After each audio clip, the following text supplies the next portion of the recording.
va uchun bittadan ortiq ilohlar bo'lishi mumkin emas. Alloh taolo aytadi: agar u osmonlar va yerlarda Allohdan o'zga xudolar bo'lganida buzilib ketar edilar.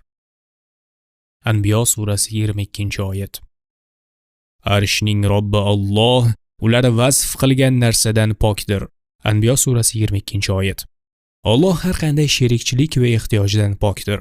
U hech kimga tobe bo'lmagan As-Somad va Al-Ahad bo'lgan zotdir.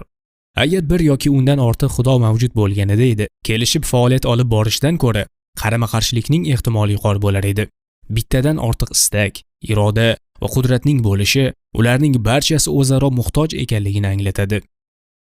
Alloh barchamizni tafakkur ne'mati bilan ne'matlantirsin. Alloh subhanahu va taolo o'zining yaratgan mahluqotlariga tafakkur ko'zi ila nazar solishga chaqiradi. U hamma narsani yaratgan zotdir. Shunday ekan, faqat ungagina ibodat qiling.